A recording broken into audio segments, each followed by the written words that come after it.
Hey. Hope you guys are doing well. Happy Friday. I need you to get your homework out, something to grade with. I'm gonna leave this up here, kind of talk you guys through it as you're grading it. Feel free to pause the video so you are ready to roll. Number 1 and 2, you did not have to explain how to get the variable alone. You could have simply solved it. If you solved it, number 1, r is equal to 7 and 7/10.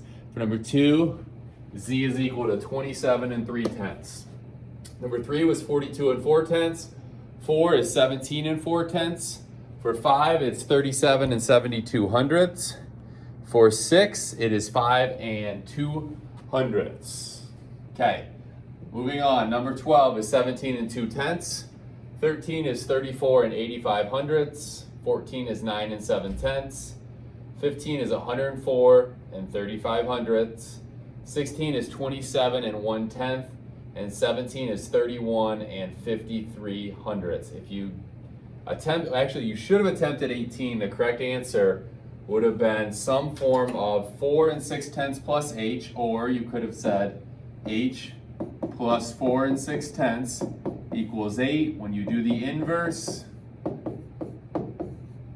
you end up with 3 and 4/10 for h. Okay. All right, let's talk about today's lesson. We are going to start multiplying. Now, before we get into this, I want to make sure you guys know how to do this. What is the trick when you multiply something with zeros?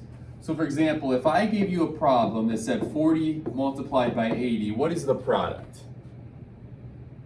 Okay, so you do the 4 times the 8 is equal to 32, and then you count the zeros.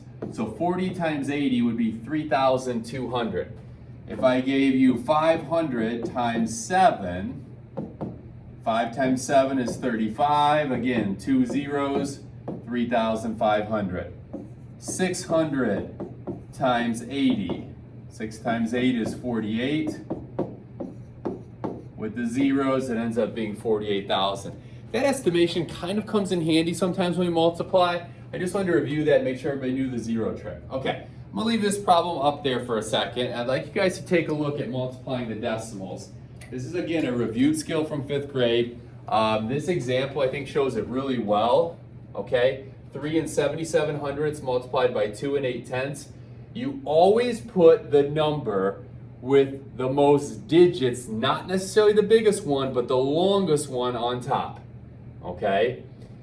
And you do not line up the decimals when you multiply. We're going to work through some of these. You hold your place value, you already did, which in this case was the 10th place in the second line. And then you count how many numbers come after the decimal, and that's how many times you scoop it from right to left. Okay, so it is not going to be one of these where I'm going to be able to teach this at you. I need to teach it with you. So go ahead and get your boards and markers. And let's go through 2 of these together, okay?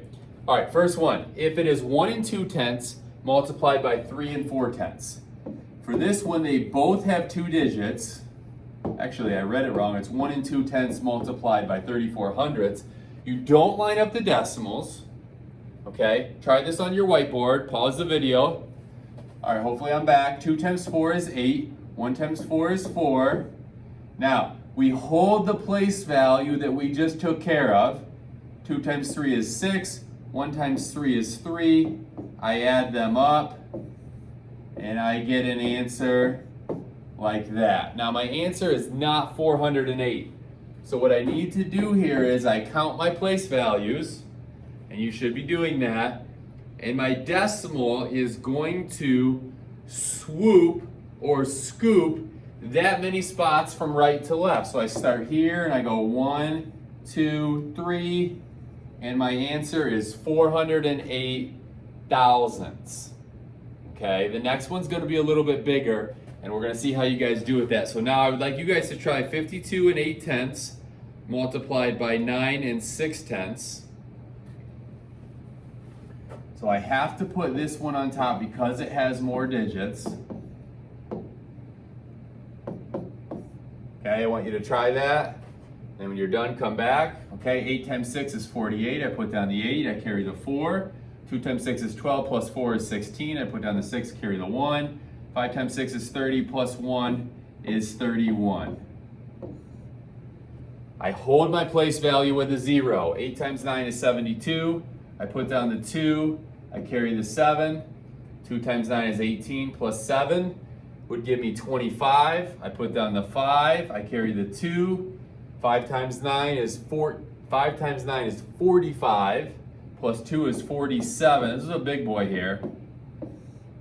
Now I add all of these up and I end up with an answer right there, but I have to go back and count my place values, and I had 1, 2, so I go, and my final answer would be 506 and 88 I hope this is ringing a bell. Ding, ding, ding. Okay, you guys have definitely had a lot of practice with this the last 2 years. I don't want to be too repetitive. If you're ready to try these, I want you to. This is going to sound a little weird, but I actually do want you guys to have out the calculator. Your work is going to have to match the calculator anyways, but this will tell you if you're right. You really won't need to check it with a key. You're going to be able to use the calculator to check it. Okay? All right. The assignment that you guys are going to work on, you have an option. Okay? It is on pages, actually it's on page 112. And it is, no, the regular is going to be numbers 9 through 11, 16 through 18. It's pretty short. This would be just the normal set of problems. The challenge is definitely harder on these. Definitely a little bit more work. It's also going to be numbers 9 through 11. But for the challenge, it's going to be 22, 23, and 28. Okay, so I'm gonna give you a little bit of time to write that down. Now, because it's a Friday and I don't know weekend homework, I'm gonna show you the answer key. I have one more problem I wanna show you that is so easy it actually looks hard. Okay, and it's gonna be a problem like this. In the assignment, they're gonna say something like, place the decimal point where it would go in the following products. So this is the product here. The only thing we're missing is the decimal point. So I look here, I have 1, 2, 3, 1, 2, 3. You would put the decimal point in front of the 9. Okay, you're gonna see some of those problems. Here's the assignment again. Work on these right now. Pause the video and I'm back. All right, I'm gonna show the answer so you have these when you come back to school, okay? And they're all up here for you to check. I'm actually gonna move this a little bit closer. We will review these when you guys come back to school. And I would definitely pause the video so that you can check these. How about that? How's that for timing? It's the end of the day, it's a bell. So pause the video as you see the key. Hopefully you did well. If you made mistakes, again, we're gonna practice these next week. And I'm happy to also help you in Flex if you need it. Okay, you guys are awesome. Have a great weekend. Thank you for all your hard work. Know that you are really appreciated. Take care.